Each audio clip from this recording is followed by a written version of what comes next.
সেনগুপ্ত বাড়িতে লাবণ্য যখন সবাইকে নিয়ে আনন্দ করতে থাকে তখন রূপা আবার সেই বুড়িটিকে দেখতে পায়।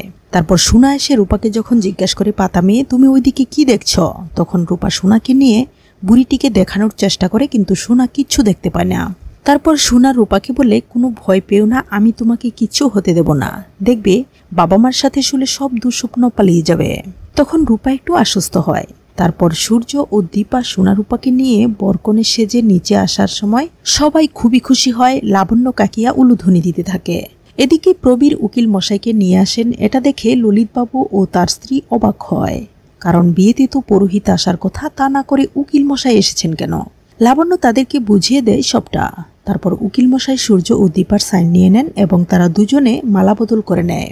তারপর সূর্য দীপাকে আংটি পরিয়ে দেয়, দীপাও সূর্যকে আংটি পরিয়ে দেয়। আর তাদের এই দৃশ্য দেখে বাড়ির সবাই খুবই আনন্দিত হয়। তারপর লাবণ্যর কথায় সূর্য দীপাকে সিঁদুর পরিয়ে দেওয়ার সময় আগের বার সিঁদুর পরানোর কথাটাই মনে পড়তে থাকে দীপার। দীপা অবশেষে তার কাঙ্ক্ষিত দিনটাকে কাছে পেয়ে খুবই খুশি হয়।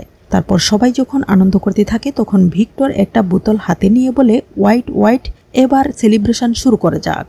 সূর্য যখন ভিক্টরকে বলে, এসব কি ভাই বাড়িতে বোতল, তখন প্রবীর অত্যন্ত রাগান্বিত হয়ে ভিক্টরকে বলে, তুমি জানো না এই বাড়িতে এসব চলে না। তখন ভিক্টর তাদের সবাইকে বুঝিয়ে বলে, এতে কমলা লেবুর রস রয়েছে। লাবণ্য বলে, এত কষ্ট করে বানিয়ে এনেছে, তখন ওর আবদারটাও রাখা যাক। এই বলে লাবণ্য বলে, বাড়ির সবাই একসাথে একটা গ্রুপ ছবি তুলব। তারপর জয় ক্যামেরা ফিট করে সবাই একসাথে দাঁড়িয়ে একটা ছবি তুলে নেয়। এমন সময় মিশকা এসে সেখানে উপস্থিত হয়ে একটা ফুলের তুরা হাতে নিয়ে সূর্যকে বলে, কংগ্রেচুলেশন। মিশকার উপস্থিতি দেখে সবাই খুবই অবাক হয় আর বিরক্তি বোধ করে। এমন সময় দীপা বীরকে তার নিজের কোলে নিয়ে নেয়। মিশকা বলে, ভয় পেও না দীপা, আমি বীরকে নিতে আসিনি। তারপর মিশকা বলে, আমি বিদেশে চলে যাচ্ছি, তাই আপনাদের সবাইকে একটু বাই বলতে এসেছি। তারপর চলে যাওয়ার সময় সূর্যকে জড়িয়ে ধরে, দীপাকেও জড়িয়ে ধরে রূপাকে যখন ধরতে যাবে তখন রূপা বাধা দেয়।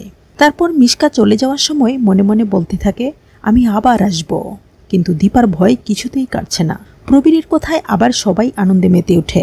তারপর ভিক্টর ও জয় দীপা ও সূর্যকে ফুলসজ্জার ঘরে আসার সময় ফুল ছিটিয়ে স্বাগত জানায়। তখন দীপার আবার ওই বুড়িটার কথা মনে পড়ে যায় এবং খুব ভয় পেতে থাকে। সবাই যখন গুড নাইট বলে চলে যায় তখন সূর্য দীপাকে বলে, এখনো কি আমার উপর অভিমান রয়েছে। তখন দীপা কাঁদছে দেখে সূর্য দীপাকে বলে, দীপা তোমার মনের মধ্যে কষ্টগুলো চাপিয়ে রেখো না, তুমি কাঁদো। তখন দীপা সূর্যকে জড়িয়ে ধরে কাঁদতে থাকে আর বলতে থাকে, সত্যি চোখের জলে সবকিছু ভেসে যাবে না তো ডাক্তারবাবু। সূর্য বলে, না দীপা, আমি সবকিছু আগলে রাখবো, কিচ্ছু হতে দেব না। এই বলে সূর্য দীপাকে জড়িয়ে ধরে রাখে। তারা যখন ঘুমিয়ে পড়ে তখন রূপা ঘুমের ঘরে দুঃস্বপ্ন দেখে চিৎকার দিয়ে উঠে মা বাবা বলে ডাকতে থাকে। পরদিন সবাই মিলে ঘুরতে যাওয়ার পর ঝড়ের কবলে পড়ে দীপা ও রূপা পানিতে ভেসে যাওয়ার পর সূর্য পাগলের মতো হয়ে যায়। কোথাও যখন দীপা ও রূপার খোঁজ পাওয়া যায় না তখন আরো হতাশ হয়ে যায় সূর্য। একদিন প্রবীর যখন পেপার পড়ছিল তখন তার চোখে দীপার ছবি সহ একটি বিজ্ঞপ্তি ভেসে ওঠে, যেখানে লেখা আছে, এই মেয়েটির যদি কোনো আত্মীয় স্বজন থেকে থাকে তারা যেন অতি সত্বর যোগাযোগ করে। খবর পাওয়া মাত্রই সূর্য দীপার কাছে হাজির হয়, কিন্তু দীপার জ্ঞান তখনও ফেরেনি। দীপাকে পেলেও রূপার তখনও কোনো খোঁজ পায় না সূর্য। তো বন্ধুরা, তোমরা তো এটাই চাও, দীপার মতো রূপাকেও যেন খুঁজে পায় সূর্য। জানিয়ে দাও মন্তব্য করে। ধন্যবাদ।